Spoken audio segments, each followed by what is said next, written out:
오후 시간에는 시편집을 통틀어서 우리 잘 아는 내용이지만은 다시 한번 기억했습니다. 이제 저녁 시간에는 73편, 77편, 78편 함께 읽으면서 그 뜻을 새겨보려고 합니다.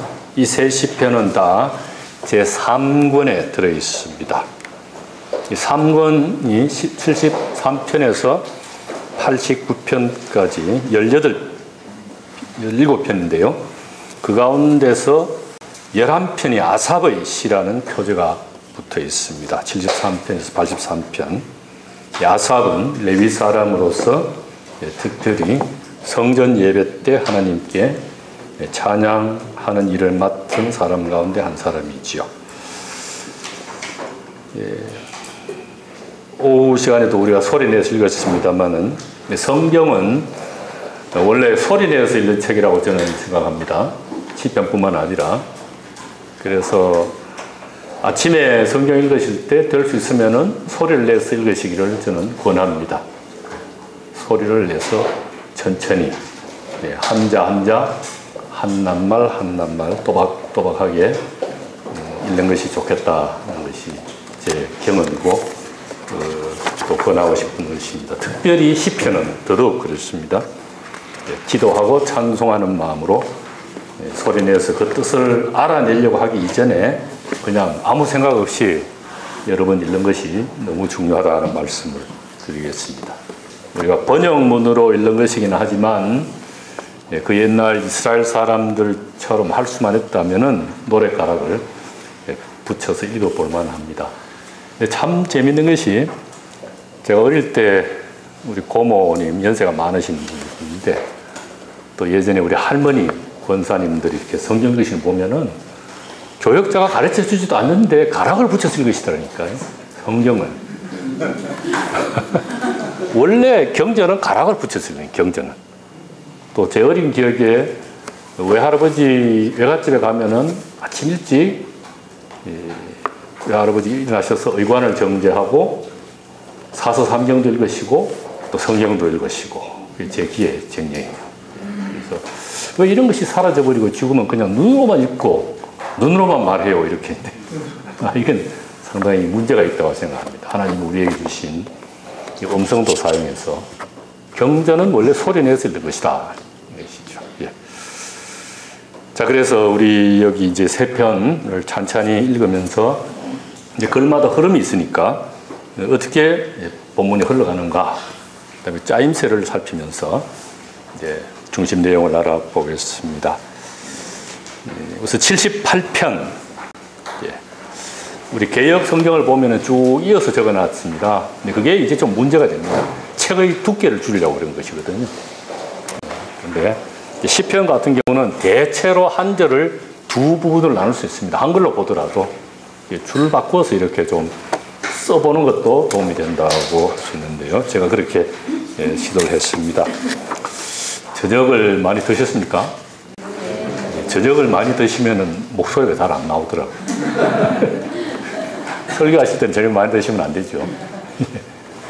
자, 여기 역시 굵게선 부분을 읽어주시죠. 저기 그렇지 않은 부분 제가 읽고요. 73편 아삽의 시. 하나님이 참으로 이스라엘 중 나는 거의 넘어질 뻔하였고 이는 내가 악인의 형통함을 보고 그들은 죽을 때에도 고통이 없고 사람들이 당하는 고난이 그들에게는 없고 그러므로 교만이 그들의 목걸이요 살찜으로 그들의 눈이 솟아나며 그들은 능욕하며 악하게 말하며 그들의 입은 하늘에 두고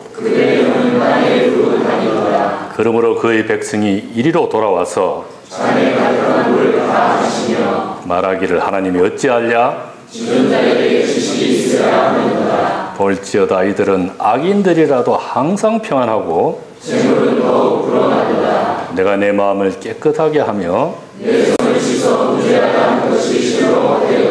나는 종일 재난을 당하며 내가 만일 스스로 이르기를 나는 주의 아들들의 세대에 대하여 내가 어쩌면 이를 알까 하여 생각한즉 하나님의 성소에 들어갈 때야 주께서 참으로 그들을 미끄러운 곳에 두시며 그들이 어찌하여 그리 갑자기 황폐되었는가. 주여, 사람이 깬 후에는 꿈을 무시함같이 내 마음이 산란하며 내가 이같이 꿈에 무지함으로 내가 항상 주와 함께하니 주의 교훈으로 나를 인도하시고 하늘에서는 주 외에 누가 내게 있으리요. 내 육체와 마음은 쇠약하나 무릇 주를 멀리하는 자는 망하리니 하나님께 가까이 함이 내게 복이라.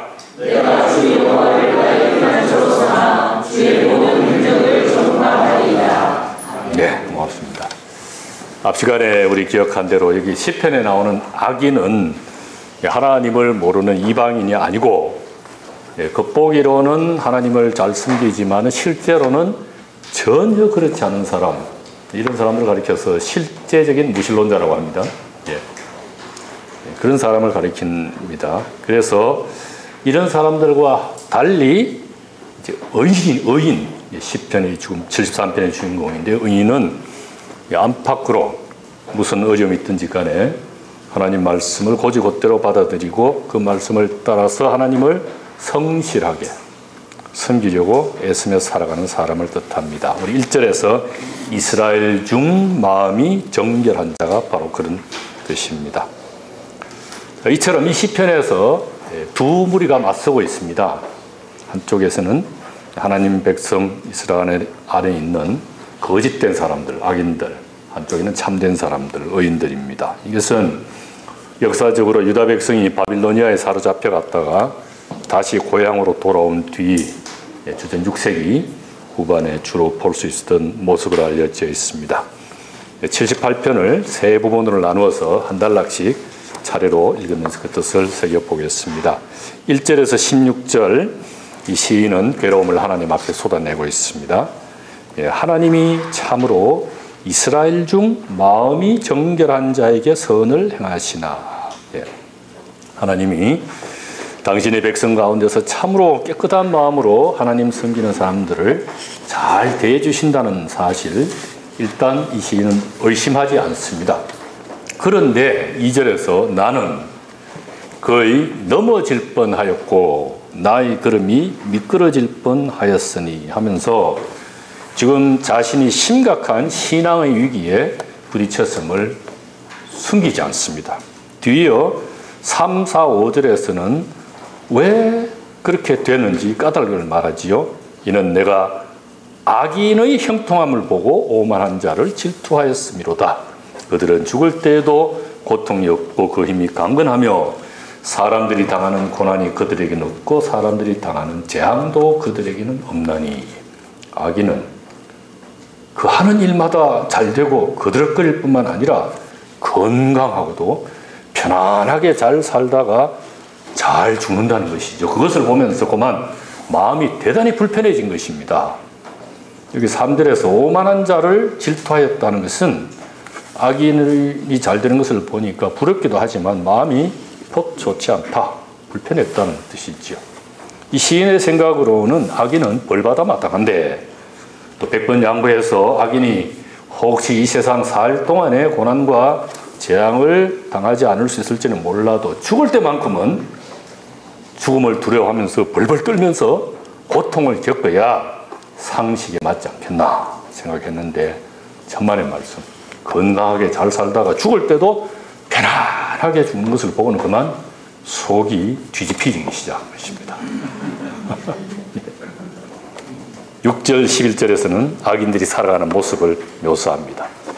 그러므로 교만이 그들의 목걸이요 강포가 그들의 옷이며 살찜으로 그들의 눈이 솟아나며 그들의 소득은 마음의 소원보다 많으며 그들은 능욕하며 악하게 말하며 높은 데서 거만하게 말하며 그들의 입은 하늘에 두고 그들의 혀는 땅에 두루 다니도다. 그러므로 그의 백성이 이리로 돌아와서 잔에 가득한 물을 다 마시며 말하기를 하나님이 어찌하랴 지존자에게 지식이 있으랴 하는도다.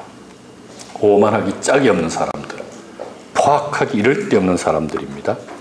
이 땅에 사는 동안에는 제 바라는 것 이상으로 이룹니다. 대단히 성공적으로 살았습니다. 자기들이 행하는 바를 그러면서 하나님이 어찌하시겠느냐 하는 식으로 맘대로 떠돌고 다닙니다. 그런데도 이들이 벌받아 망하기는커녕 늘 평안하고 그 재산만 늘어간다고 12절에서 푸념을 늘어놓습니다. 볼지어다 이들은 악인들이라도 항상 평안하고 재물은 더욱 불어나도다. 뒤에 시인은 자신의 어려운 상황을 돌아봅니다. 내가 내 마음을 깨끗하게 하며 내 손을 씻어 무죄하다 한 것이 실로 헛되도다. 나는 종일 재앙을 당하며 아침마다 징벌을 받았도다. 하나님을 바르게 섬기느라고 마음과 행동을 깨끗이 하며 살아가는 자신에게는 어찌된 셈인지 끊임없이 재난만 닥칩니다. 이제는 이렇게까지 힘들게 하나님을 섬길 필요가 없지 않을까 하는 생각까지 들었다는 것이죠. 그래서 그만 나도 저 악인들처럼 하나님이 이 세상 일은 도무지 모르신다고 원망도 하고 불평도 해볼까 하는 생각을 합니다. 그렇지만 그런 마음을 억누르고 이 불의한 현실을 이해해 보려고 힘을 다해 애씁니다. 15, 16절의 그 내용입니다.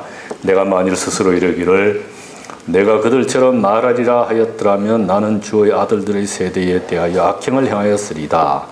내가 어쩌면 이를 알까 하여 생각한 적 그것이 내게 심한 고통이 되었더니 이 15절은 좀 어렵습니다. 나도 그 악인처럼 말하리라 생각했다면 하나님의 자식들을 배반했으리라 정도로 직역할 수 있는데, 그러니까 만일 시인이 악인들처럼 하나님이 이 세상을 다스리신다는 사실을 부인하는 식으로 말한다면 이것은 결국 하나님 백성을 배반하는 일이 되리라는 뜻으로 볼 수 있습니다. 이렇게 해서 1절에서 16절까지 우리는 하나님을 참되이 섬기려는 사람이 엄청난 괴로움을 겪고 있다는 사실을 알아차립니다.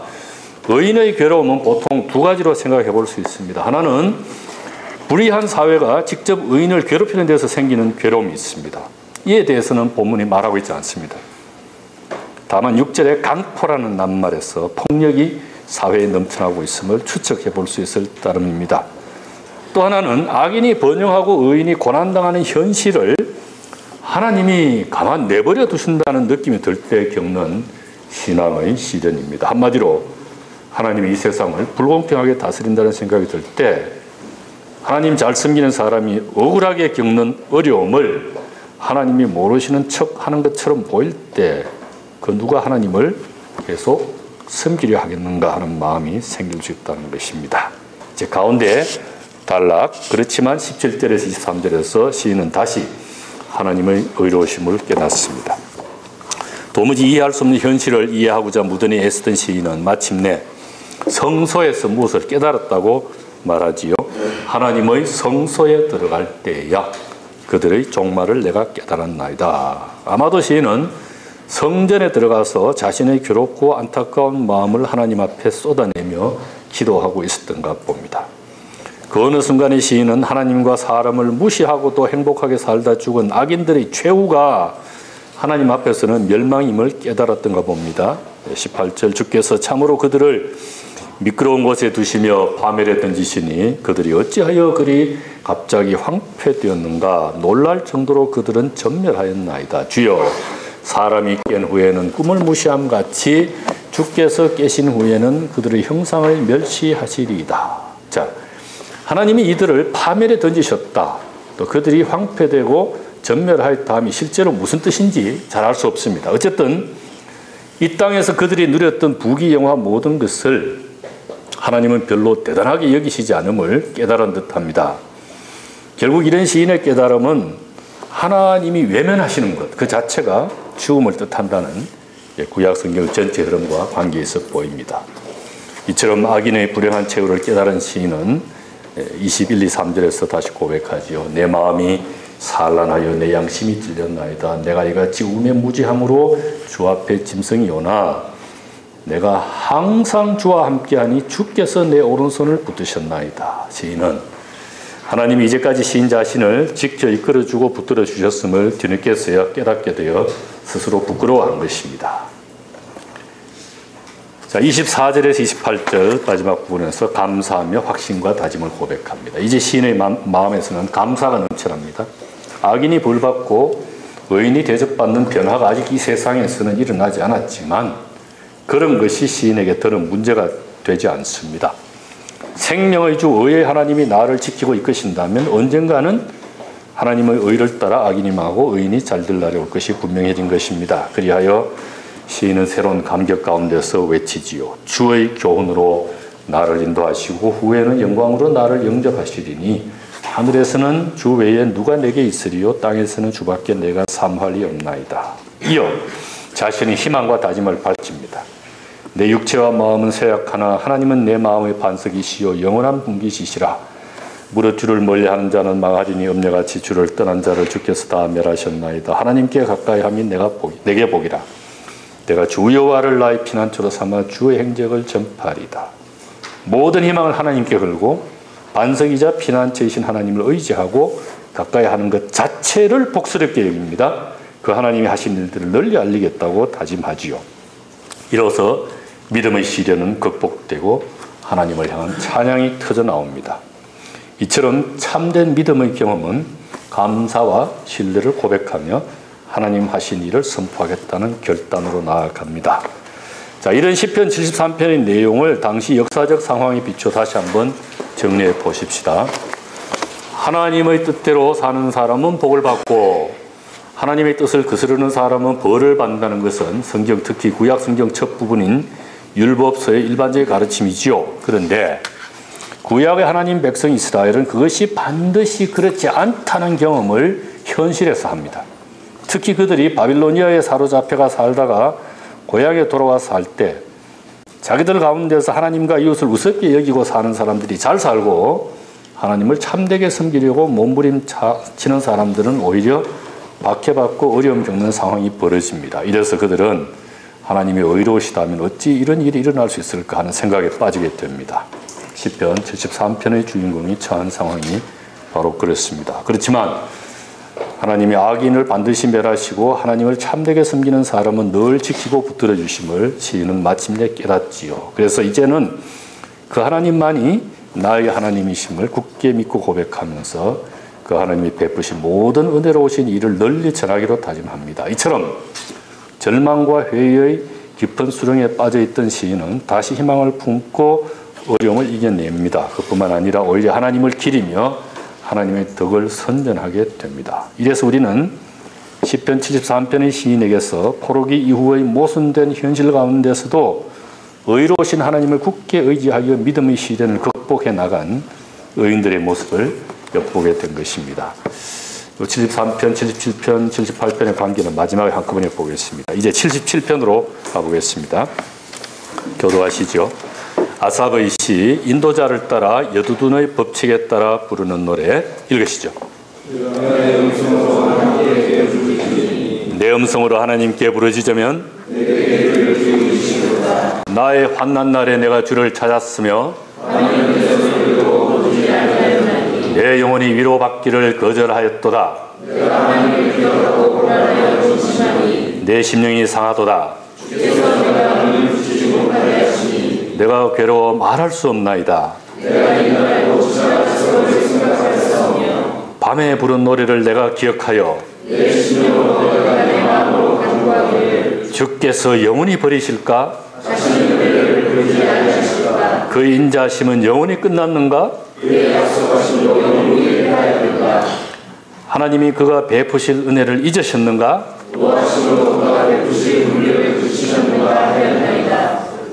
또 내가 말하기를 이는 나의 잘못이라 곧 여호와의 일들을 기억하며 또 주의 모든 일을 작은 소리로 읊조리며 하나님이여 주의 도는 극히 거룩하시오니 주는 기이한 일을 행하신 하나님이시라.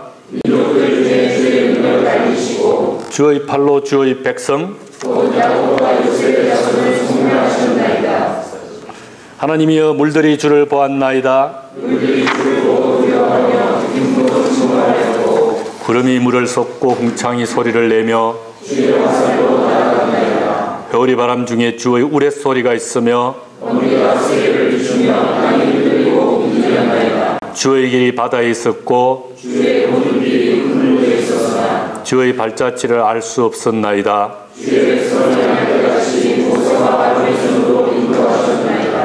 예, 맞습니다. 이 시편 77편은 하나님 심판을 받은 하나님의 백성이 겪는 어려운 상황을 하나님께 버림받은 결과를 여기고 그것을 자신의 고통으로 느끼고 괴로워하는 시인이 하나님이 이전 선조들에게 여러 가지로 베풀어 주셨던 놀라운 일을 곰곰이 생각하는 가운데 변함없는 하나님의 사랑을 다시 깨닫고 새 희망으로 하나님을 기리는 노래입니다. 이래서 이 시편을 형식을 두고 보면은 개인 타는 시편입니다. 내용을 두고 보면은 민족 타는 시편입니다. 그래서 여기 77편에서는 하나님의 백성 이스라엘의 개인과 전체는 서로 뗄 수 없이 한데 묶여 있음을 깨닫습니다. 이 시편은 마찬가지로 유다 사람들이 바빌로니아로 사로잡혀가서 살던 때나 나중에 고향으로 돌아온 뒤의 상황을 반영하고 있습니다. 시편 첫물에 보면은 인도자를 따라 여두둔의 법칙에 따라 부르는 노래라는 표제가 있습니다. 이 뜻을 정확히 알기 힘듭니다. 구약 성경은 지금으로부터 아무리 빨라도 2500년 전 성경입니다. 그 히브리어로 적혀 있지만 이 낱말이 무슨 뜻인지 모르는 게 적지 않게 있습니다. 그 중에 여두둔이란 말이고 뒤에 나오는 이제 셀라라는 말도 그런데요. 아무튼 찬송 지휘자를 따라서 부르는 노래 정도로 이해할 수 있는데 셀라라는 말 제가 굵은 글씨를 이렇게 해놔서 또 읽기도 하고 안 읽기도 하는데 이 낱말의 뜻도 정확히 알려져 있지 않습니다. 시편에 71번, 71번 정도 나오는데 여러 가지 해설이 있습니다. 목소리를 높여라. 거기는 잠시 쉬어라. 음악에서 다카포처럼 처음으로 다시 돌아가라. 그런데 보통은 노래를 부르다가 쉬면서 잠시 명상하거나 또 악기로 간주하는 정도의 음악 부호로 이해하기 때문에 본문 읽을 때는 읽지 않아도 되겠다는 생각이 듭니다. 우리 개혁에서 괄호를 쳐놔서 이게 원문에 있다는 말이냐 없다는 말이냐 이게 이제 좀 그런데 원문에는 있습니다. 있으나 읽을 때는 빼도 되겠다는 생각이고요. 현대어 번역 중에 어떤 번역에서는 아예 셀라를 빼고 이렇게 두 줄을 쳐놨습니다. 쉬어가라고. 그러나 아무도 그 뜻을 정확히 모릅니다. 우리가 빨리 주님 앞에 가서 여쭤볼 게 너무 많아요. 주님, 셀라는 무엇입니까? 아들아, 몰라도 되느니라. 이렇게. 저를 참고하시고. 자, 역시 77편 네 단락으로 나눠서 한번 살펴보겠습니다. 우선 1, 2, 3, 4절에서 괴로운 가운데서 하나님만 찾다 이렇게인데요. 내가 내 음성으로 하나님께 부르짖으리니 내 음성으로 하나님께 부르짖으면 내게 귀를 기울이시리로다. 밤잠을 설칠 정도로 말할 수 없는 괴로운 가운데 그래도 하나님이 귀 기울여 들어주시리라 생각하면서 괴로운 마음을 쏟아놓죠. 근데 그 원인이 하나님께 있다고 봤기 때문에 더더욱 그렇습니다. 3, 4절에 보면은 내가 하나님을 기억하고 불안하여 근심하니 내 심령이 상하도다. 보십시오. 우리는 내가 하나님을 기억하니 평안해지고 기쁨이 생기고 위로가 되었으면 여기 가야 되는데 아니요. 내가 하나님을 기억하고 불안하여 근심하게 되었다. 주께서 내가 눈을 붙이지 못하게 하시니 내가 괴로워 말할 수 없나이다. 나로 밤잠을 설치게 하시는 하나님. 좀 이런 것이거든요. 그 까닭이 이제 뒤에 이제 나옵니다만 다시 한번 자신의 고통스러운 상황을 얘기합니다. 나는 나의 환난 날에 내가 주를 찾았으며 밤에는 내 손을 들고 거두지 아니하였으니 내 영혼이 위로받기를 거절하였도다. 그러니까 괴로움에서 벗어날 수 있는 것은 오직 하나님만 하실 수 있는 일이니까 하나님 아닌 어떤 존재에게서도 나는 위로받기를 거절한다. 대단한 각오입니다. 그러니까 응답하실 때까지 기도하겠다. 예. 모든 것을 하나님께 걸고 하나님이 답하실 때까지 물러서지 않기로 한 것이죠. 그 가운데서 자연스럽게 지난 날을 돌이켜보게 됩니다. 5절에서 9절인데요. 내가 옛날 곧 지나간 세월을 생각하였사오며 밤에 부른 노래를 내가 기억하여 내 심령으로 내가 내 마음으로 간구하기를 주께서 영원히 버리실까? 다시는 은혜를 베풀지 아니하실까? 그의 인자하심은 영원히 끝났는가? 그의 약속하심도 영구히 패하였는가? 하나님이 그가 베푸실 은혜를 잊으셨는가? 노하심으로 그가 베푸실 긍휼을 그치셨는가? 하였나이다. 여기서 우리는 시인이 자기 개인 얘기를 하는 것처럼 오해하기 쉽습니다. 그런데 여기 나오는 여러 표현들을 보면은 이것은 원래 하나님 백성을 두고 쓰던 표현입니다. 여기서 시인이 고민하고 있는 문제는 자기 개인 문제가 아닙니다. 자기 개인 문제가 아니고 하나님 백성 전체와 하나님 관계가 끊어진 것이 아닌가. 이걸 고민하고 있는 것이죠.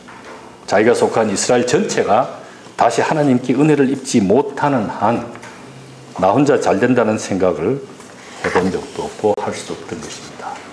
여기서 이 시편에 특별한 내용이 살아납니다. 자기 문제 때문에 고민한 게 아니에요. 자기가 속한 하나님 백성의 문제를 두고 좀 밤잠을 자지 못하면서 고민하는 것이죠. 그래서 하나님이 혹시라도 우리를 버리시지 않았는지 고민하던 시인은 마침내 희망을 품습니다. 10절 또 내가 말하기를 이는 나의 잘못이라 지존자의 오른손의 해 곧 여호와의 일들을 기억하며 주께서 옛적에 행하신 기이한 일을 기억하리다. 또 주의 모든 일을 작은 소리로 읊조리며 주의 행사를 낮은 소리로 되뇌이리이다. 곰곰이 돌이켜보는 가운데 지난날 놀라운 방법으로 선조들을 하나님 백성으로 뽑아 이끄시고 도우셨던 분이 우리 하나님이시라면 아니야. 그런 하나님이 우리를 버리신다는 것은 있을 수 없어. 이 결론에 다다른 것이죠. 그래서 하나님께 믿음을 고백합니다. 하나님이여 주의 도는 극히 거룩하시오니 하나님과 같이 위대하신 신이 누구오니까 주는 기이한 일을 행하신 하나님이시라 민족들 중에 주의 능력을 알리시고 주의 팔로 주의 백성 곧 야곱과 요셉의 자손을 속량하셨나이다. 그 누구와도 비길 수 없이 크신 하나님이 놀라운 일을 행하셔서 출애굽의 놀라운 역사가 벌어졌죠. 또 그 뒤로도 이스라엘 백성을 온갖 어려운 데서 건져주셨지요. 그 점을 생각하면서 지금도 그 하나님 말고 누구를 믿을 수 있겠는가 하고 외친 것이죠. 자, 마지막 하나님이 나타나신다는 점을 묘사합니다. 16, 17, 18절 읽습니다. 하나님이여 물들이 주를 보았나이다. 물들이 주를 보고 두려워하며 기품도 진동하였고 구름이 물을 쏟고 궁창이 소리를 내며 주의 화살도 날아갔나이다. 회오리 바람 중에 주의 우레소리가 있으며 번개가 세계를 비추며 땅이 흔들리고 움직였나이다. 그 옛날 이집트에서 빠져나온 이스라엘 백성이 홍해를 육지처럼 건널 때와 마찬가지로 지금이라도 하나님이 나타나시면 온 누리가 두려워하며 흔들리게 될 것이라는 것입니다. 주의 길이 바다에 있었고 주의 곧은 길이 큰 물에 있었으나 주의 발자취를 알 수 없었나이다. 19절 말 이 고백은 하나님이 이 세상 역사에 간섭하시는 것 자체가 기적인데 그 길을 사람은 알지 못하는 것입니다. 마지막 20절에서 고백하지요.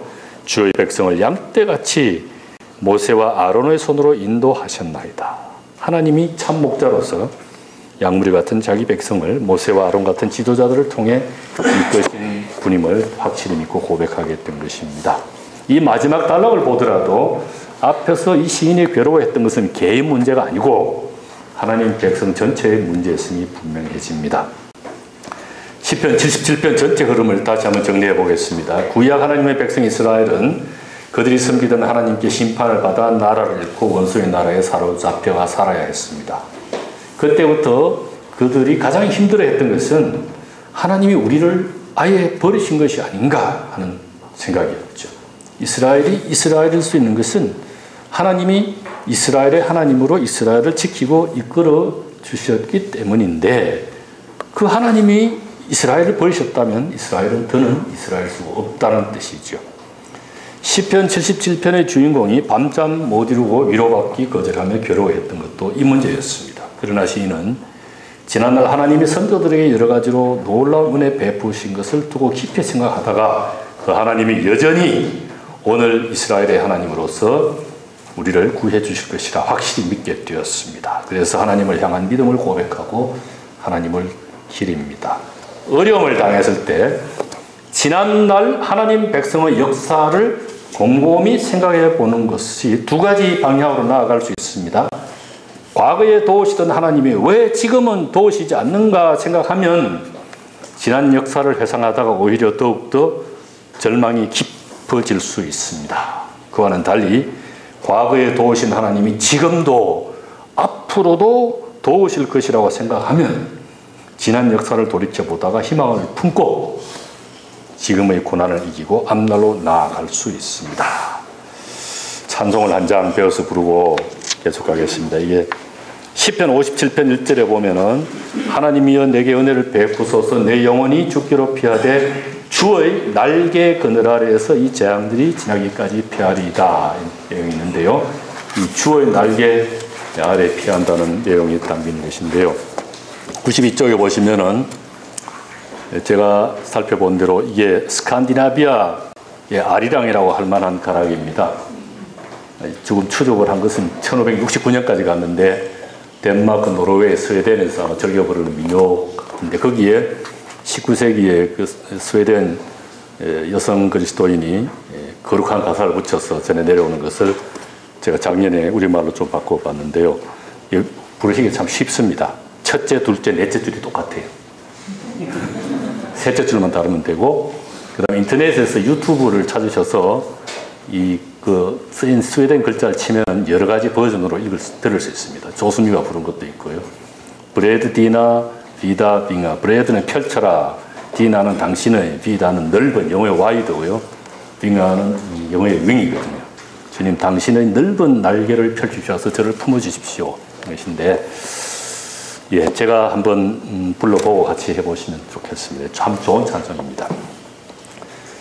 주 날개 넓게 펴서 이 몸 덮으소서 주 곁에 평안하게 쉬게 하옵소서 내 모든 것인 예수 내 지혜 내 생명 언제나 주 은혜로 나 살게 하소서. 쭉 같이 해보십니다. 주 날개 넓게 펴서 이 몸 덮으소서 주 곁에 평안하게 쉬게 하옵소서 내 모든 것인 예수 내 지혜 내 생명 언제나 주 은혜로 나 살게 하소서 내 모든 죄 사도 주 피로 씻어서 내 속에 거룩한 마 새 마음 주소서 주 날개 아래 품어 보호해 주소서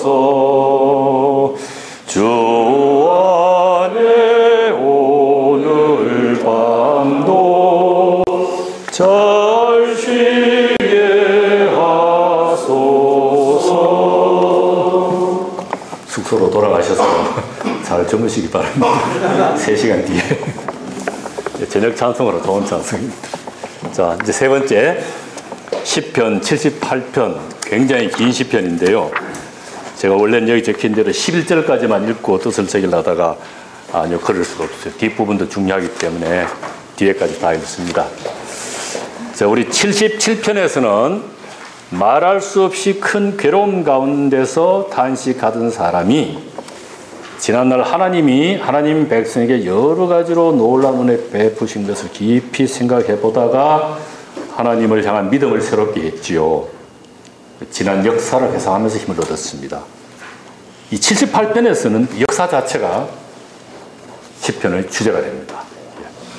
78편은 72절이나 됩니다. 서러운 부분인 1절에서 11절을 자세히 본 다음에 그 뒤로는 한번 쭉 읽어보기만 해도 되겠습니다.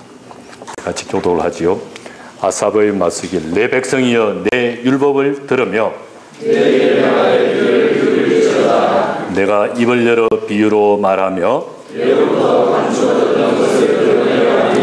이는 우리가 들어서 아는 바요 우리가 이를 그들의 자손에게 숨기지 아니하고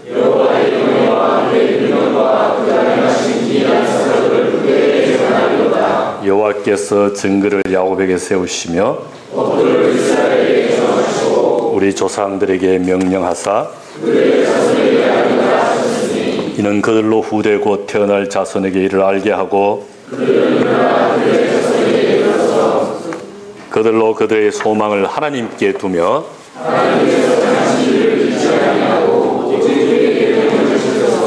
그들의 조상들 곧 완고하고 패역하여 그 심령이 하나님께 충성하지 아니하는 세대와 에브라임 자손은 무기를 갖추며 활을 가졌으나 그들이 하나님의 언약을 지키지 아니하고 여호와께서 행하신 것과 이 표제에 마스길이란 말 뜻이 확실하지 않습니다. 아마 교훈을 담은 노래이거나 예술적인 기교로 지은 노래를 뜻하는 것이 아닌가 추측할 따름입니다. 우선 앞부분에 좀 주역해서 읽어보겠습니다. 그 1절에 보면은 시편의 일반 형식에서 어긋납니다. 시편은 보통 주여 내가 부르짖 나이다 이렇게 나오는데 뜻밖에도 마치 잠언처럼 내 백성이여 이렇게 나와요. 내 백성이여 내 율법을 들으며 내 입의 말에 귀를 기울일지어다. 이런 경우에 내는 하나님이 아니고 지혜를 가리킨 선생이 됩니다. 실력과 경륜을 갖춘 스승이 이스라엘 백성 전체를 가르치는 식의 말로 시작합니다. 여기 율법 말씀드렸죠. 토라, 길잡이, 갈 길을 알려주는 것입니다. 자, 이 3절에서 이 선생님 나는 스승인 나는 자기 세대가 윗세대로부터 들어서 알고 있는 바를 후손들에게 전해주려 한다고 합니다. 내가 입을 열어 비유로 말하며 예로부터 감추어졌던 것을 드러내려 하니 이는 우리가 들어서 아는 바요 우리의 조상들이 우리에게 전한 바라. 비유, 격언 다 여기 큰 뜻으로 봐서는 가르침이라는 의미로 들어갑니다. 그럼 실제로 전해주려는 내용이 뭐냐? 4절에 가면은 우리가 이를 그들의 자손에게 숨기지 아니하고 여호와의 영예와 그의 능력과 그가 행하신 기이한 사적을 후대에 전하리로다. 다음 세대에 전하려는 것은 하나님의 영예와 하나님의 능력, 하나님의 행하신 기이한 사적이라는 것입니다. 여호와께서 이스라엘 백성에게 여러 가지로 베푸신 영광스러운 일과 능력을 행하신 여러 가지 놀라운 일을 전하겠다는 것이지요.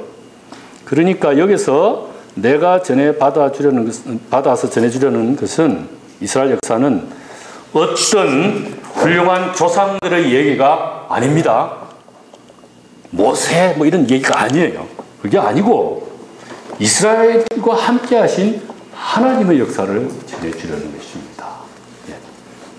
5절 앞부분 여호와께서 증거를 야곱에게 세우시며 법도를 이스라엘에게 정하시고 하나님이 이스라엘에게 하신 일의 구체적인 내용을 증거와 법도 앞에서 계명 율법과 같은 것입니다. 하나님은 당신의 백성이 당신을 잘 섬길 수 있도록 그들에게 당신의 뜻을 늘 알려주셨다는 것이죠. 그렇게 법도를 알려주신 목적을 5, 6, 7절에서 다시 얘기하지요.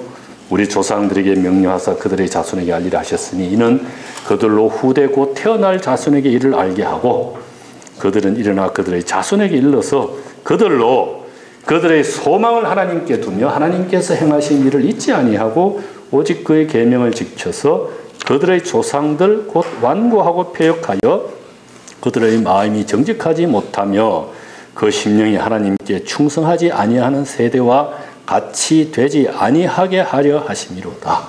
간추려 말씀드리면 하나님이 이스라엘에게 율법을 가르침을 주실 때 바라신 것은 그 법도를 자손 대대로 잘 전하고 가르쳐서 후손들도 하나님이 이스라엘에게 여러 가지로 베푸신 은혜를 잊지 않고 선조들처럼 하나님을 배신하지 말도록 해야 한다는 것입니다. 이스라엘 선조들의 배신에 관한 내용이 10절, 11절에 나옵니다. 그들이 하나님의 언약을 지키지 아니하고 그의 율법 준행을 거절하며 여호와께서 행하신 것과 그들에게 보이신 그의 기이한 일을 잊었도다. 선조들은 하나님이 얼마나 놀랍게 그들을 지키고 이끌어 주셨는지 쉽게 잊어버리고 하나님과 한 약속을 어기고 하나님 가르침 따르기를 거절했다는 것입니다.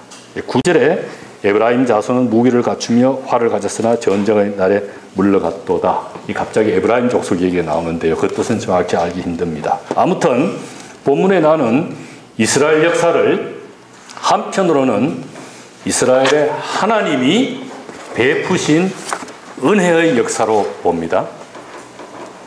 이스라엘 역사는 하나님 은혜 역사다. 다른 한편은 선조들이 계속 하나님을 배반한 범죄의 역사로 보고 있습니다. 그 구체적인 범죄 역사 내용을 12절부터 72절까지 길게 늘어놓고 있습니다. 그 부분을 읽어보려고 하는데 여기에 대해서는 굳이 설명할 필요가 없습니다. 무엇보다도 이 12절부터 72절 읽으시면서 하나님에 대해서 지금 얘기하는 부분과 백성에 대해서 말하는 부분이 어떻게 서로 대조가 되는지를 한번 관심을 두고 보시면 좋겠습니다. 교독하겠습니다. 옛적에 하나님이 애굽 땅 소환들에서 그가 바다를 갈라 물을 무더기같이 서게 하시고 낮에는 구름으로 밤에는 불빛으로 인도하셨으며 매우 깊은 곳에서 나오는 물처럼 흡족하게 마시게 하였으며 그들은 계속해서 하나님께 범죄하여 그들이 그들의 탐욕대로 음식을 구하여 그뿐 아니라 하나님을 대적하여 말하기를 보라 그가 반석을 쳐서 물을 내시니 시내가 넘쳤으나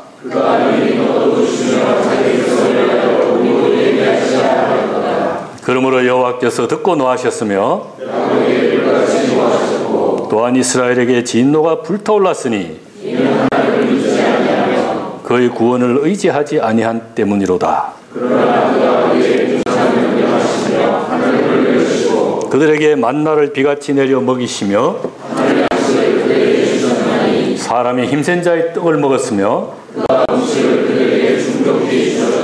그가 동풍을 하늘에서 일게 하시며 먼지처럼 많은 고기를 비같이 내리시고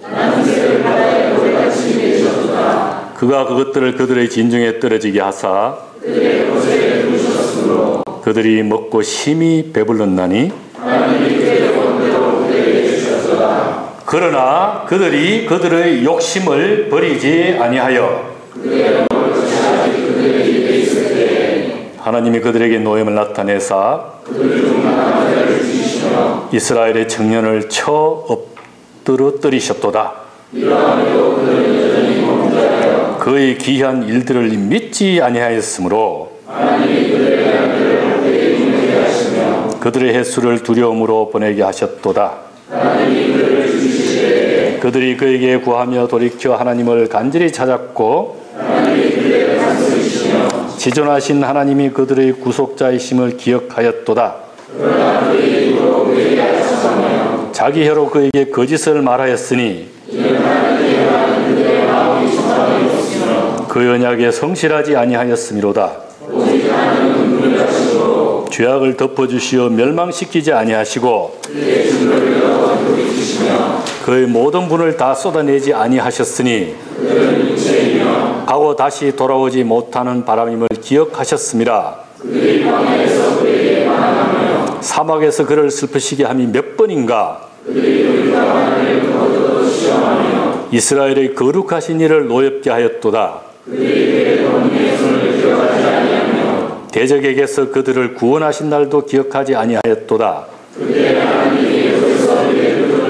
소환들에서 그의 징조들을 나타내사 그들로 마실 수 없게 하시며 개구리를 보내어 해하게 하셨으며 그들이 수고한 것을 메뚜기에게 주셨으며 그들의 뽕나무를 서리로 죽이셨으며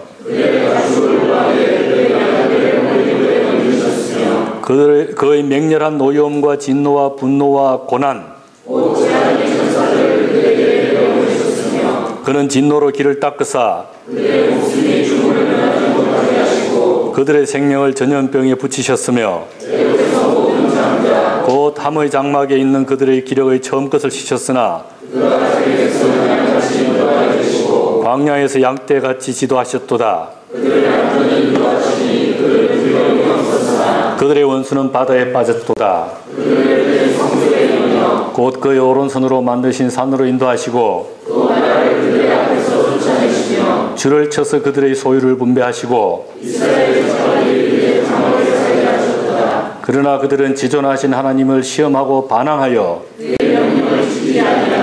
그들의 조상들같이 배반하고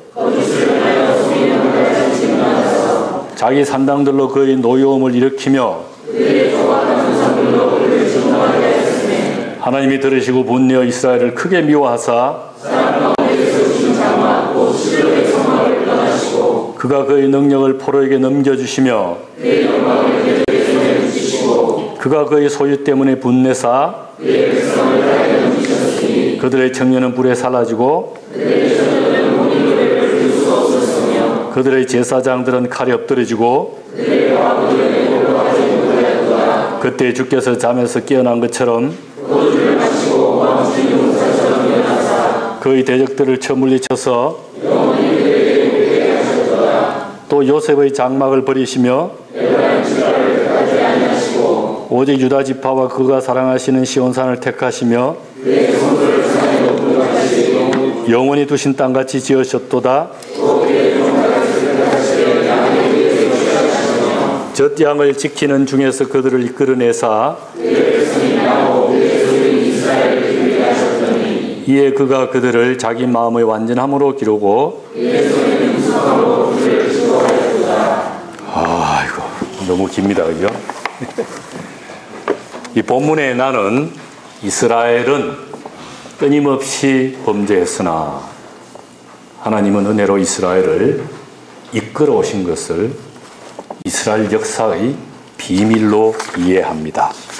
너무 길게 읽어서 이 말이 어디 나오는지 기억이 안 날 텐데요. 그 93쪽에 2절을 보십시오. 93쪽에 2절. 78편 2절 보면은 내가 입을 열어 비유로 말하며 예로부터 감추어졌던 것을 드러내려 하나니 역사의 비밀을 알려주겠다는 것입니다. 그래서 역사의 비밀이 뭐 대단한 거냐 그게 아니라 다시 백쪽으로 왔습니다. 우리는 하나님의 백성으로서 하나님을 끊임없이 배반했다. 그런데 하나님은 끝까지 우리를 놓지 않고 은혜로 우리를 이끌어 오셨다. 이게 역사의 비밀이라는 것입니다. 이거를 대대손손 전하겠다는 것이죠. 네. 그런데 가만히 생각해 보십시오. 선조들의 역사를 후손의 입장에서 범죄와 배신의 역사로 본다는 것은요, 이게 보통 일이 아닙니다. 조상 욕보인 거거든요. 예. 보통 사람들은 선조의 행적을 아름답게 얘기하고 싶어 합니다. 그런데 이 본문의 나는요, 선조들의 잘못을 사정없이 들춥니다. 이것은 나는 선조들보다 낫다, 그 오만함 때문이 아닙니다. 선조들을 우습게 보는 경박하면서 나온 것도 아닙니다. 하나님 앞에서 자신들의 역사를 돌이켜 볼 때 선조들의 배신을 도저히 몰라라 할 수 없었던 것이죠. 예. 그 같은 배신에도 아랑곳 않고 변함없이 이스라엘에게 은혜를 베푸신 분이 여호와 하나님이신 줄 확실히 알기 때문에 그는 가슴 아프지만 선조들의 범죄를 솔직하게 인정할 수 있었습니다. 그것을 또 백성들에게, 후손들에게 가르치려고 했던 것이죠. 그 하나님의 은혜에 의지해서 후손들은 새로운 출발을 할 수 있게 가르치려 한 것입니다. 예. 자, 오늘 73편, 77편, 78편, 새 시편이 우리에게 어떤 가르침을 줄지 정리를 하려고 합니다. 통틀어서 시편 73편에서 기억할 수 있었던 것은 하나님을 바르게 섬기며 그 뜻대로 살려는 사람은 괴로움을 겪고 하나님을 섬긴다 하면서도 실제로는 거스르며 제 마음대로 살아가는 사람들은 잘 살아가는 현실 세계의 모순이 있다는 것이죠. 우리 교회 안의 문제예요. 좀 바깥 세상의 문제가 아니라 교회 안에. 그런 모순을 두고 심각하게 고민하다가 마침내 그래도 하나님은 의롭게 다스리시는구나를 깨달았습니다. 그 고백이죠. 77편에서는 극심한 고통과 시련을 당하는 한 사람이 지난날 하나님이 당신의 백성에게 베푸신 은혜와 사랑을 기억해서 새 힘을 얻는 모습을 보았습니다. 78편에서는 이스라엘 백성이 지난 역사를 어떻게 이해해서 후손들에게 가르치려 하는지를 알게 되었습니다. 내용을 두고 보면 이 세 시편 사이에 공통점이 있습니다. 73편, 77편에서는 하나님을 섬기는 한 사람이 말할 수 없이 어려운 가운데서도 하나님을 의지해서 그 어려움을 이겨낸다는 점이 공통되지요. 두 경우 다 시인은 단순한 개인이 아니고 어떤 무리의 사람들을 대표하고 있습니다. 시편 73편의 지연이 뒤에는 하나님 백성 안에서 시련당하고 있는 의인들의 무리가 있습니다. 77편의 뒤에는 하나님 백성이 있습니다. 시편 77편과 78편에서는 역사의 문제를 다룹니다. 역사. 77편에서 역사는 고난 가운데 있는 하나님 백성에게 희망을 주는 근거가 됩니다. 78편에서는 그 역사의 깊은 뜻을 풀이해서 자자손손 잘 전해야 함을 가르칩니다. 이 세 시편에 공통된 것이 하나 있습니다. 다름 아니라 개인과 공동체는 서로 뗄 수 없이 긴밀한 관계를 맺고 있다는 것입니다. 여러분, 시편은 개인의 찬송가거나 개인의 기도서만 아닙니다. 신앙 공동체의 기도서요, 신앙 공동체의 찬송가입니다.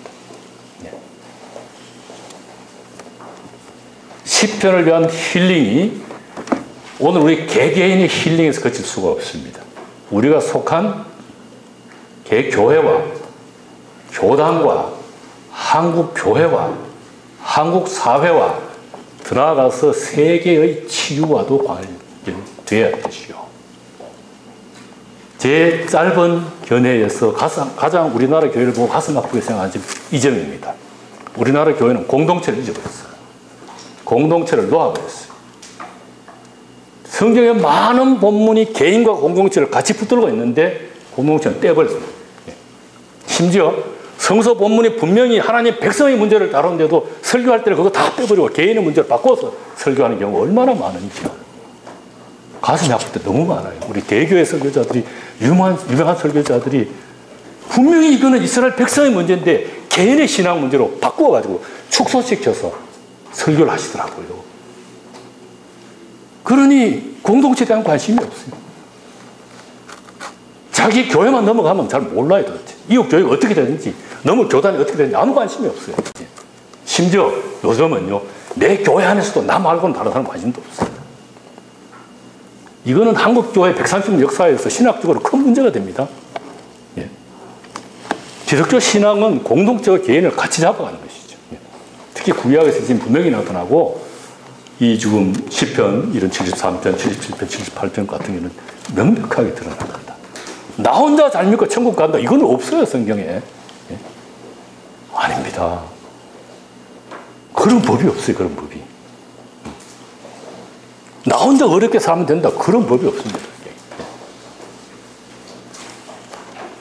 시편을 넘어서서 예언서와 다니엘서에 굉장히 많습니다. 다니엘 9장에 보면 다니엘은 백성의 죄를 위해서 금식하고 회개 기도했어요. 예. 우리 신약에서도 로마서에 보면은 세례라는 것은 기독교 교회 공동체 안으로 들어오는 것이지 혼자 그리스도의 백성이 되는 거 아니라고요. 이 개인과 공동체 같이 가야지 이게 올바른 신앙이라는 것이 분명한데요. 찬송가를 들춰보십시오. 공동체에 관한 찬송이 거의 없어요. 3.1절, 뭐 8.15, 뭐 이런데 하려니까 맨날 부르는 게 이제 삼천리 반도 금수강산이나 부르고 공동체 찬송이 다 사라져. 원래 없어요. 그저 내 죄에 속한 예수님밖에 몰라요. 그거는 복음의 절반이지요. 내 죄에 속한 예수님을 아는 그리스도인은 내가 속한 가정과 교회와 교단과 사회와 나라와 세계 공동체의 문제를 외면할 수가 없지 않습니까? 예. 그래서 우리의 힐링이, 우리 자신의 힐링이 끝나면은 그건 온전한 힐링이 아니라고요. 예. 그러면 한 편 한 편씩 보겠습니다. 73편의 가르침. 73편 읽으면 우리는 이 세상을 지으신 하나님이 이 세상 역사를 이끌어가는 분이심이 틀림없는데도 인간 사회에서는 불의가 정의를 누르고 악인이 득세하며 의인이 고통당하는 역사가 되풀이되고 있음을 기억합니다. 이럴 때 하나님을 섬기는 사람들이 겪는 시련은 엄청납니다. 여기서 우리는 예수 믿으면 아무런 어려움도 겪지 않고 복만 받는다는 식으로 믿고 가르칠 수 없음을 다시 한번 깨닫지요. 오늘 우리 교회는 불의한 우리 현실 가운데서 하나님을 바르게 섬기자면 오히려 어려움을 겪을 수 있다는 사실을 정직하게, 용감하게, 분명하게 말할 수 있어야 하리라고 생각합니다. 또 그리스도인들이 그렇게 살아가도록 격려해야 하리라고 생각합니다. 우리 목사님 미국에 오래 계셨었고 또 여러분들 가운데 미국 계시는 분들 또는 지금 해외에서 교민 목회하시거나 또 선교하시는 분들 있을 텐데요. 제가 사랑하는 우리 선후배 동역자들 볼 때 가슴 아프게 느끼는 분들 몇 분 있어요. 어떤 분은요, 지금 이제 60이 다 됐는데 판판이 목회한 데 가마다 실패해요. 국내에서, 외국에서. 그런데 제가 아는 그 사람은 너무나 정직한 사람입니다. 신실하고 경건하고. 그런데 가면 쫓겨나 계속해서. 친구 동역자한테 손가락질 하더라고요. 아무개 목사, 목회는 그렇게 하는 게 아니야. 제가 속이 뒤집어져요. 아니야. 저 목사님 잘못이 없는데. 교회에서 쫓겨난다고 그 결과를 놓고 저 목사님이 목회를 잘못했다고 얘기하는가? 가슴이 아파요. 그거 아직도 고초가 말할 수가 없어요. 예. 지금 미국 사는데요. 결과로서 모든 걸 판단해야 될까요? 결과로서. 오늘도 제가 오면서 좀 태안에서 개척하는 우리 제자 들러서 왔는데요. 참 고전하더라고요. 정직하게 하니까. 세상이 알아주는 것은 물론 아니고 동역자들도 몰라줘. 동역자들도. 너 어리석단 말이야. 그렇게 하거든요. 힘들더라도 바른 길을 가라. 이걸 가르쳐줘야 되는데 힘든 길은 피하고 굳더라도 잘 가자. 예, 이제 지금 얘기해요. 예. 죄송합니다. 그런 분들은요, 시편 73편의 악인입니다. 의인이 아니에요. 예. 다 그런 건 아니지만요. 어떤 분들은 제가 정말 답답해서 그분이 목회 현장 가봤어요. 왜냐하면은 재학 시절에 보면은 거짓말 잘하고 사기 잘 치고 온갖 용사 지랄을 다 하는데 개척해서 교회가 막 성장하더라고요. 그래서 무슨 저런 일이 있나 싶어서 제가 가봤어요. 수요일 일부러. 설교 시간에 온갖 상소리 다 하고 그래서 교인들 아멘 하더라고요. 중미국 가서 잘 살아요. 큰 교회 세워가지고. 저는 이해가 안 되거든요. 예. 그러면서 자기와 같이 못하는 사람 목회 못한다고 손가락질 하거든요. 이건 아니잖아요. 우리 주변에 목회자들이 개척이 실패할 수 있죠. 학위 공부를 하다가 못 건질 수가 있습니다. 근데 그 과정을 잘 보셔야죠. 이분이 어떻게 했는지. 물론 하나님의 은혜로 정직하게 해서 잘 되면 바람직한데 그렇지 못한 경우가 더 많지 않을까요? 지금 우리 현실에서. 네. 그분들 다 잘못된 사입입니까? 아니라고 생각해요. 저는. 신학교에서 있으면 참 가슴 아픈 일이 많아요. 교회에 유명한 어른들이 와서서 엄청난 설교를 하신다고요. 자기가 개척을 해서 10년 만에 뭘 했는데 왜 다른 사람들은 실패하는지 모르겠다. 자기는 잘 안 되니까 2개월 동안 금식기도 했더니 막 교인들이 금방금방 불어나더라. 그럼 다른 분들은 금식기도 안 했습니까? 세상에. 그건 아니죠. 예. 동료의 아픔도 모르고 자기가 잘하고 정직하게 하고 있는지 아는지도 생각 안 하고 결과만 두고 잘 되면 의인이고 잘못되면 악인이라고 몰아붙이는 이런 상황에서는 시편 73편의 시인 같은 사람이 살아남을 수가 없어요. 예. 어떻게 해서 저 목사는 저렇게 해서 성공하고 죽을 때도 정말 할렐루야 온갖 영광 받고 다 돌아가신다. 나는 뭐냐 이거죠. 예. 여러분 그 피눈물 아십니까? 저는 돌아가신 저희 아버님이 개척교회를 하셨어요. 죽을 고생했어요. 우리 자식들과 신담인데 지금도요. 제 유년기를 생각하면 돌아보고 싶지가 않아요. 너무너무 힘이 들었어. 예. 왜 나는 이런 집에 태어났나? 우리 아버지는 좀 잘할 수 없나? 예. 원망 많이 했죠. 깨달은 게 있습니다. 아버지는 자식인 나보다 교인들을 더 아낀다. 거기에 제가 항복한 거예요. 어느 누가 저럴 수 있겠느냐?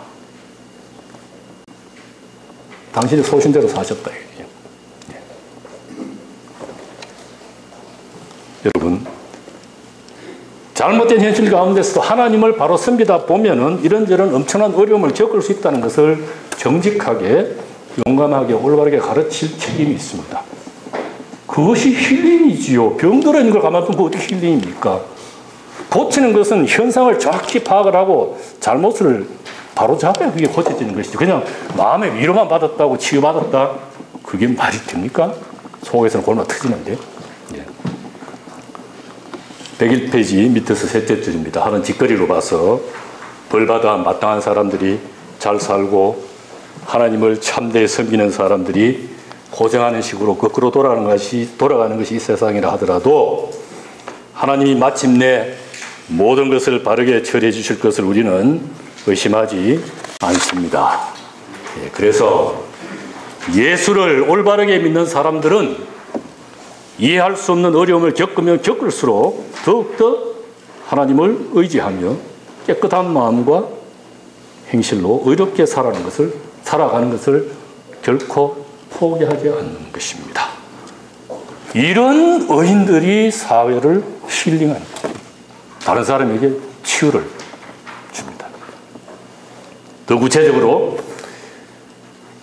우리 지난 역사, 특히 기독교 복음이 한반도에 들어온 뒤부터 오늘에 이르기까지 의인들이 고통을 당하고 악인들이 번영한 경우에 대해서 참 우리나라는 이상해요. 독실한 기독교인이라고 하면 문제가 있어요. 어떻게 되게 도대체? 독실한 기독교인, 독실한 기독교인. 실제로는 자기 이익을 꾀하느라 복음의 정신을 정면으로 거스르고 뻔뻔스럽게 살아가면서도 자기는 독실한 기독교인이래.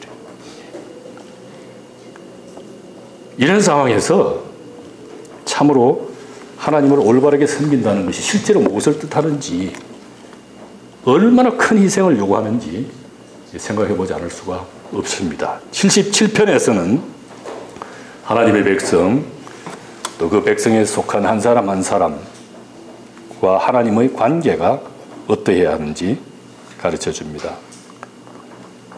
오늘 예수 그리스도를 믿어 하나님의 새 언약 백성이 된 사람들이 모여 이룬 교회, 개별 교회만 얘기하는 것이 아니죠. 전체로서 하나님 그리스도의 교회죠. 그 교회의 구성원된 성도 한 사람 한 사람, 또 하나님의 관계가 어떻게 해야 될지 생각해 볼 수 있는데, 첫째는 하나님을 믿고 섬기는 우리는 첫 순간부터 하나님 백성의 한 구성원으로 믿는 것입니다.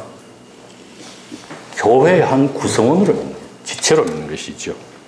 따라서 하나님 백성이라는 공동체 전체가 겪는 괴로움은 곧 나의 어려움이 됩니다. IMF 때요, 제가 기가 막힌 얘기를 들었어요. 박 목사, 하나님의 은혜가 놀라워. 우리 옆에 교회는 장로들이 다 실제가 교회가 좀 무너지게 생겼어. 하나님이 우리 교회를 지켜주셔서 아무도 다친 사람이 없어. 할렐루야. 정신 제대로 박힌 목회자예요.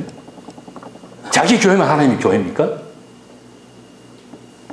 이게 지금, 물론 그런 마음 속으로 살짝 품을 수는 있죠.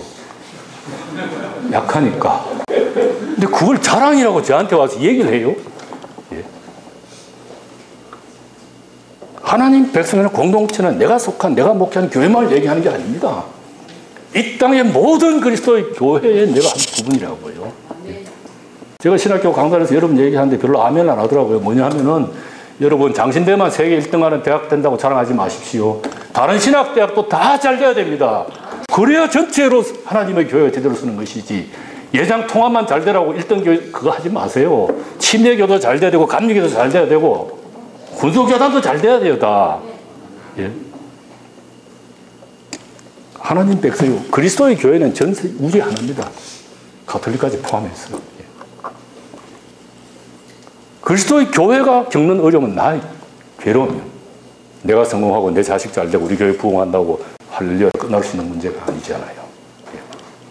둘째, 하나님 백성 된 우리가 우리 자신의 잘못으로 하나님께 벌받아 어려운 형편에 빠지면 하나님께 버림받은 것처럼 느끼고 좌절하기 쉽지만, 바로 그런 때에도 우리는 하나님께만 매달립니다. 이스라엘 백성은 좀 망한 백성이었잖아요. 그래도 하나님께 매달리죠. 그 하나님께 우리의 안타까운 형편을 숨김없이 다 아뢰을 수 있습니다. 이렇게 하나님께 울부짖는 것은 절망의 표현이 아니라 고난을 이기는 첫걸음입니다. 이게 시편의 중요한 신학 중에 하나인데요. 탄원할 수 있다는 거. 그리스도인 탄식할 수 있어요.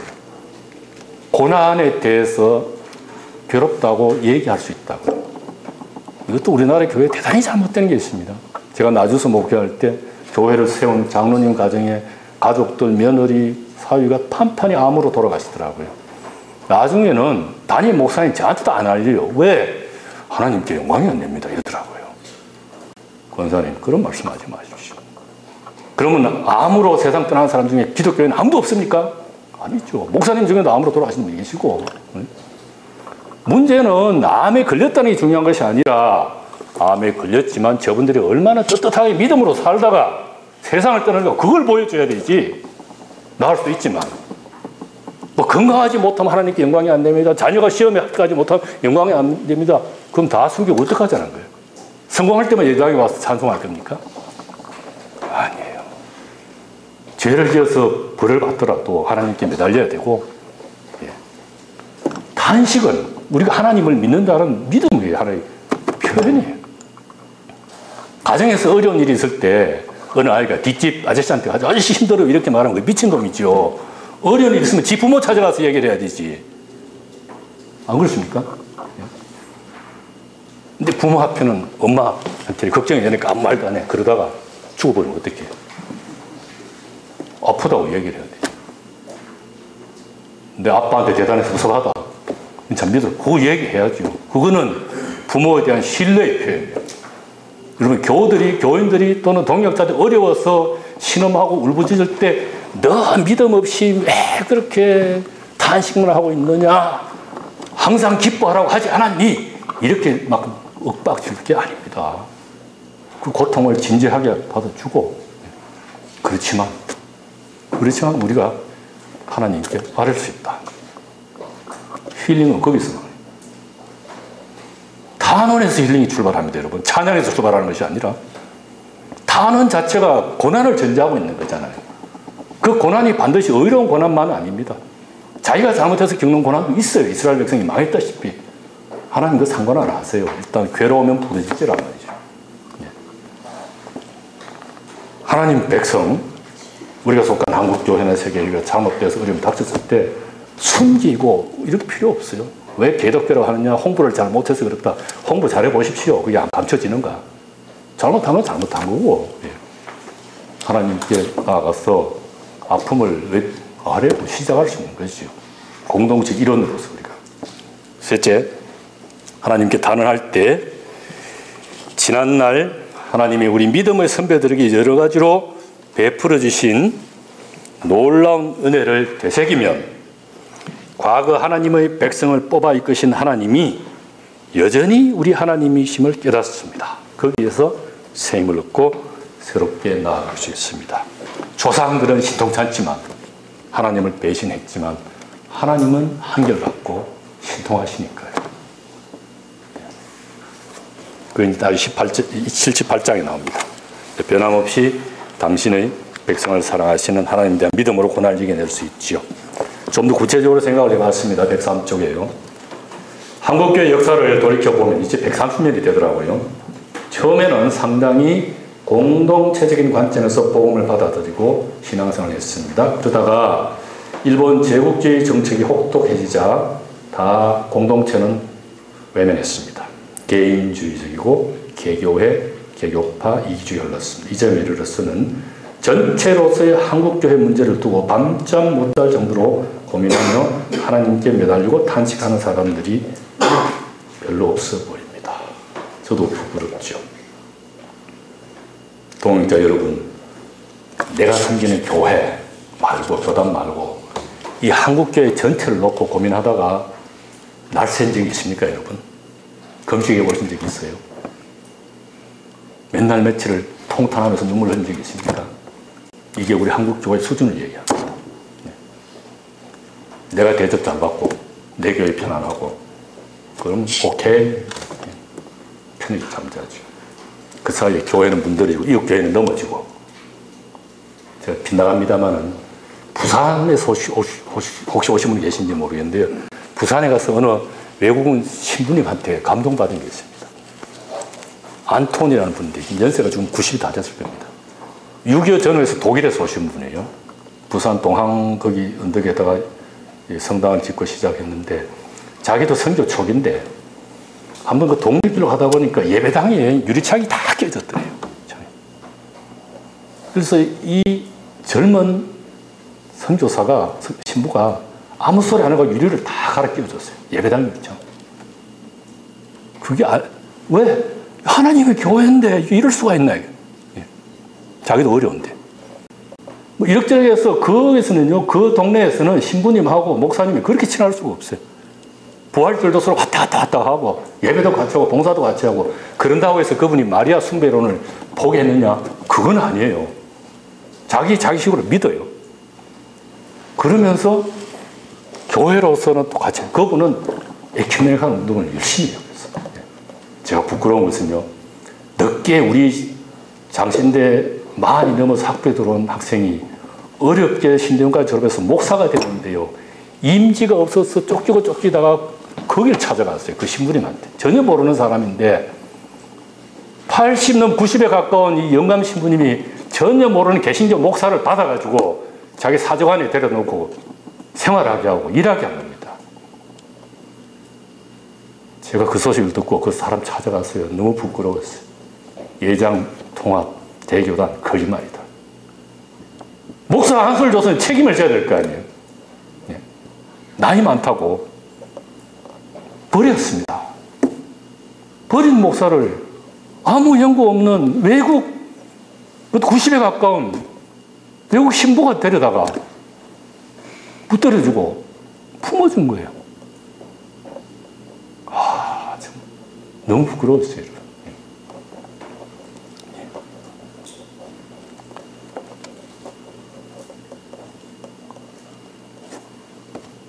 지금이라도 늦지 않았으니 우리 한국교회는 좋아 보이는 겉모습 자랑은 그만두고 우리가 하나님을 그스른 탓에 겪고 있는 어려움이 무엇인지 잘 살펴보고 지난날 하나님이 우리 한국교회에 베푸신 놀라운 은혜를 곰곰이 생각해 보는 가운데 지금부터라도 이 한국교회를 이끄시는 하나님만 의지해서 하나님의 백성으로 살아가도록 애쓰는 것이 우리 한국교회의 힐링입니다. 78편의 가르침, 성경이 가르치는 믿음은 역사 가운데서 생겨나고 역사를 아는 믿음입니다. 하나님의 백성이 이 땅에서 어떻게 하나님께 도움받고 하나님을 섬기며 살아왔고 살아가는가 하는 매우 현실적이고 실제적인 문제를 성경이 가르칩니다. 한반도에서 새 언약 백성이 된 우리에게는 그동안 하나님이 우리나라 백성에게 우리 한국 교회에 우리 각 가정에 베푸신 놀라운 은혜를 우리 믿음의 선조들로부터 잘 전해듣고 그 뜻을 새겨 후손들에게 제대로 전해줄 책임이 있습니다. 그래야 할 때 우리는 먼저 우리 각 가정의 역사, 우리 각 교회의 역사, 우리 한국 교회 전체의 역사, 우리나라의 역사도 하나님이 한결같은 사랑으로 베풀어 주신 은혜와 능력으로 이루어져 있음을 깨닫습니다. 우리 각 가정이, 각 교회가, 전체 한국 교회가, 우리 사회와 나라가 오늘 이만큼이라도 유지될 수 있는 것은 오로지 하나님의 은혜였음을 우리는 잊을 수 없습니다. 다음으로 우리 믿음의 선조들이 하나님을 잘 섬기지 못했음도 바로 알고 솔직히 인정하고 그것을 가슴 아프게 생각할 수 있어야 하지 않을까요? 지난날 역사에서 저지른 잘못을 제대로 알고 인정할 때만 새롭게 나아갈 수 있습니다. 올바른 치료가 되죠. 지난날의 잘못을 덮어두거나 아름답게 꾸미기만 하는 한 올바른 하나님 백성이 되는 길로 나아갈 수 없습니다.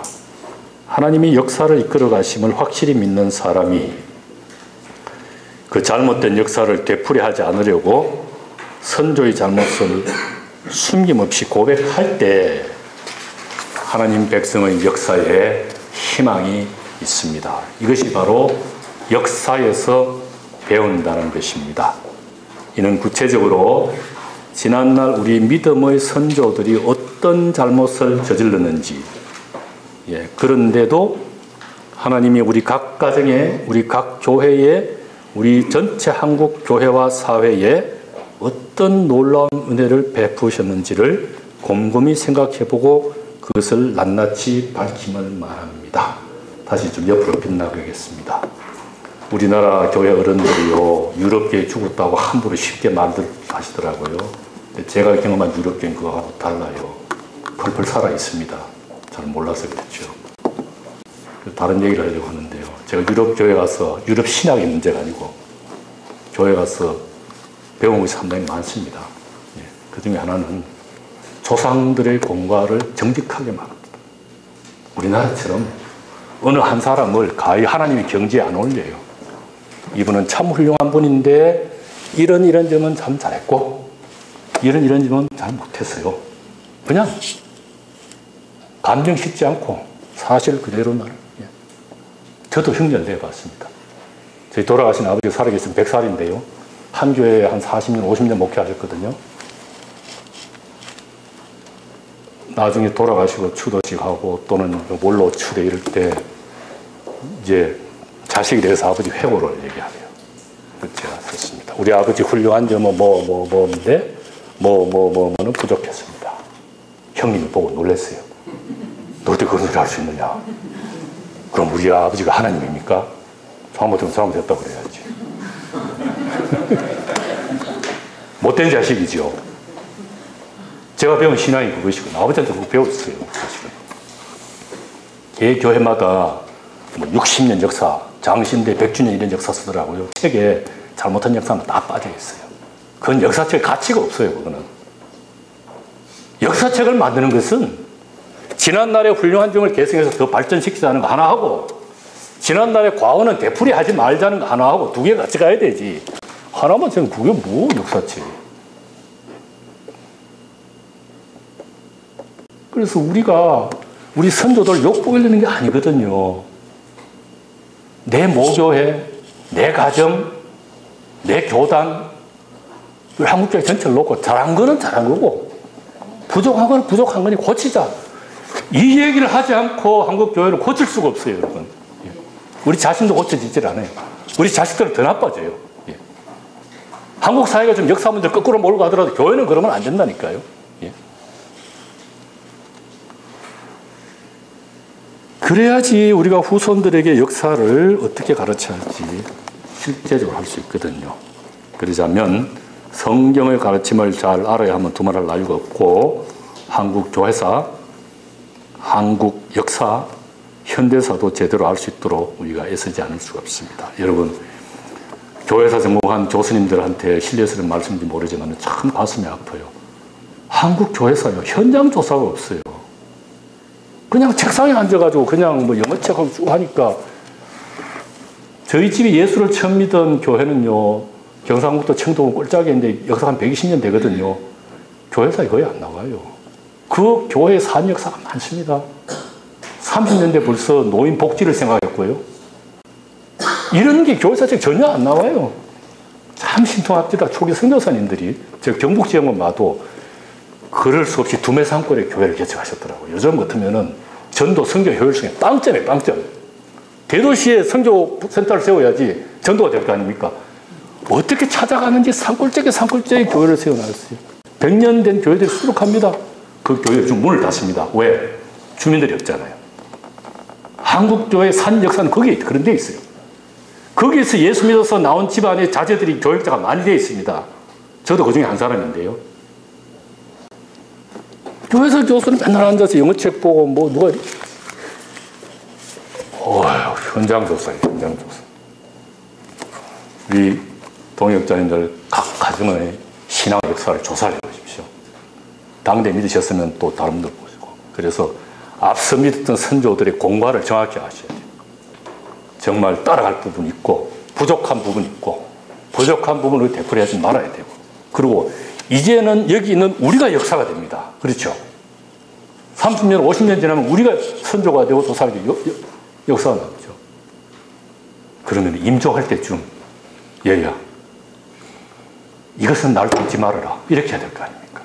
내가 돌이켜보니까 이건 정말 잘못했다. 높은 직책에 있다가요 퇴직하시면서 대가 없이 물러나서서 다행입니다 이런 소리 하시는 부분 속이 뒤집어져요. 분명히 하실 말씀이 있을 텐데 잘못한 게 있을 텐데 밑에서는 그때 당신 이런 나쁜 짓 하지 않냐 이렇게 하는데도 대가 없이 주님의 은혜로 다 끝났대요. 안 되죠. 기독교는 회개하는 종교지 않습니까? 예. 제가 대학 시절에 70년에 성결교 믿는 집에 가정교사 입주해 있으면서 그 옆에 서울 안현교회 나갔습니다. 조금 말씀드리고 마치겠습니다. 하루 주일날 저녁인데 감동을 받았어요. 그날 아마 원로 장로님에 대해서 치하하는 시간 같은데 이 장로님이 우리 교회를 이렇게 세워주고 하셨습니다. 그리고 나중에 이제 답사로 영감님 나오신데 아마 90이 된 것 같더라고요. 영감님이 앞에 나오셔서 눈물을 툭툭 흘리면서 여러분들은 제가 훌륭한 장로로 평신도로 수고하시도 하지만은 저는 정말 죄가 많습니다. 우리 노예 때 뭐합니까? 꽃다발 주기 바쁘죠? 예. 세상에. 예. 정직한 사람이라면 한평생 자기의 삶을 돌이켜볼 때 부끄러운 게 있죠. 그거를 후손들이 되풀이하지 않도록 가르쳐주고 가야 될 거 아닙니까? 퇴직할 때, 은퇴식 할 때 자신의 잘못을 고백하고 물러간 사람 한 사람도 못 봤어요. 제가. 너무 가슴 아픈 일이에요. 그렇게 하나님 앞에 정직하지 못한 것이 아닌가? 그런 은퇴식 뭘 하냐고요. 모든 영광 다 받고 하늘나라까지 갈 필요가 없어요. 이 땅에서 다 받아버리니까요. 꽃다발이 차고 넘치잖아요. 여러분 시편 78편의 교훈을 지켜야 돼요. 선조의 잘못을 뼈저리게 느끼고 되풀이하지 말자. 이런 하나님 은혜 가운데 살자. 이게 이제 오늘의 이스라엘 역사가 진행되어 온 근거이기도 하지요. 이게 우리 숙제지요. 이제 여러분 이제 힐링이 그냥 듣고 기분 좋다 이렇게 끝나는 거 아니거든요. 힐링의 과정에 고통이 있다는 겁니다. 예, 고통. 내 자신과 내 가정과 교회의 부끄러운 모습을 인정하고 그것을 뼈아프게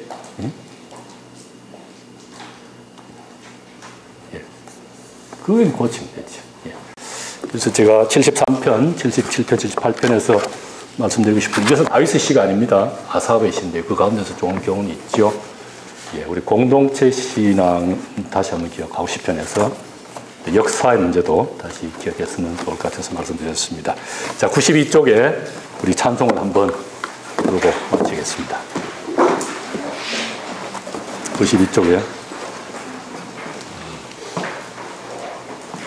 주 날개 넓게 펴서 이 몸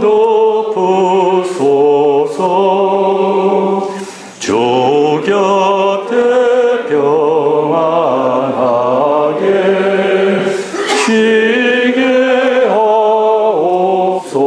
하옵소서 내 모든 것이 내 손, 내 지혜, 내 생명 언제나 주 은혜로 너 살게 하소서 내 모든 제사하고 주 피로 씻으사 내 속에 거룩한 마 새 마음 주소서 주 날개 아래 품어 보호해 주소서 주 안에 오늘 밤도 잘 쉬게 하소서. 네, 고맙습니다.